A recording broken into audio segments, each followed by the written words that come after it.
नजर नहीं नजारों की बात करते हैं, जमीन पर चांद सितारों की बात करते हैं, हाथ जोड़कर बस्ती लूटने वाले बड़ी सभा में सुधारों की बात करते हैं।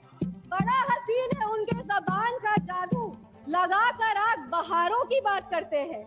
मिली कमान तो अटकी नजर खजाने पे, नदी सुखा कर किनारों की बात करते हैं। पार्टी का पक्ष रखने की अनुमति दी।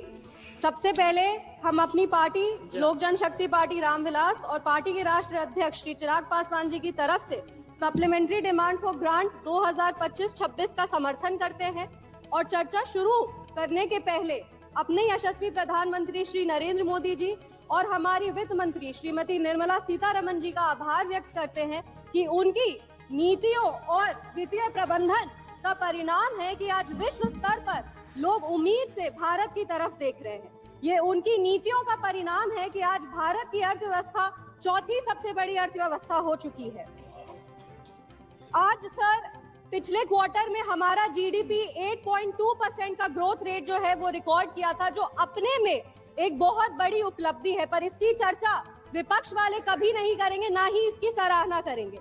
अगर हम जीडीपी की बात करते हैं, वही अगर हम विदेशी मुद्रा भंडार या जीएसटी कलेक्शन जो प्रति महीने है, वो भी अभी अर्थव्यवस्था में नए कीर्तिमान को स्थापित कर रहा है।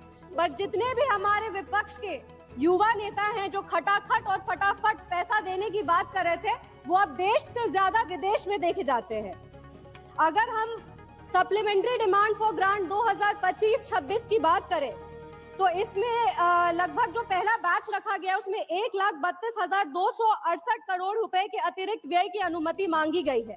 विपक्ष के नेता जो हैं वो बार बार पूछ रहे थे कि सप्लीमेंट्री डिमांड फॉर ग्रांट की क्या आवश्यकता है, बजट तो पेश हुआ था। पर मुझे गर्व होता है ये बोलते हुए कि हमारा लोकतंत्र एक जीवंत लोकतंत्र है और हमारी सरकार एक गतिशील सरकार है जो ना कभी रुकती है और ना ही विकास कार्यों से कभी पीछे हटती है।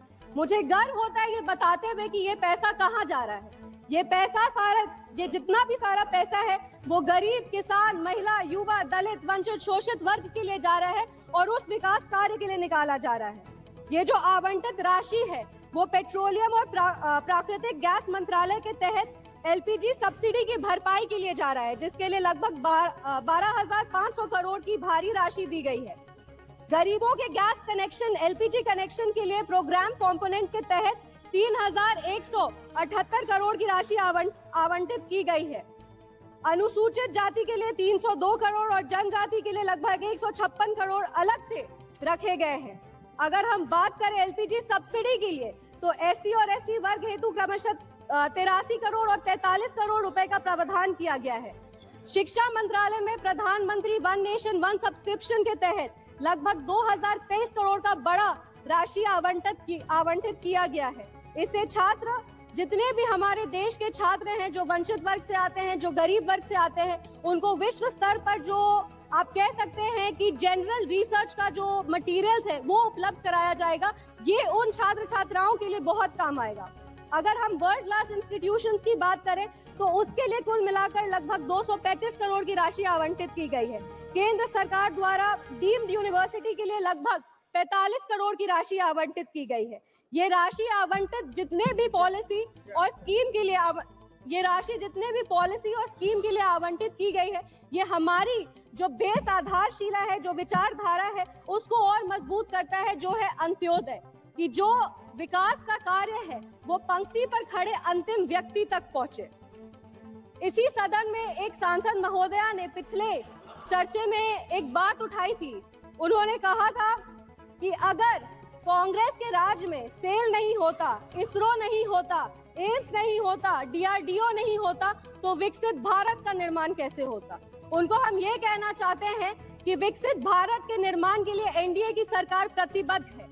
किसी भी तरीके से शिलान्यास करने को और काम पूरा करने को, वो दोनों में बहुत ही अंतर होता है। इमारत की नींव को रख देने से मकान नहीं बन जाता है। आप सब ने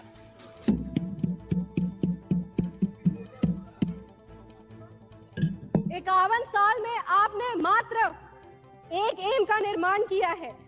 ये जब 2003 में श्रद्धेय अटल बिहारी वाजपेयी जी की सरकार आई, तब जाकर 5 नए एम्स की स्थापना हुई।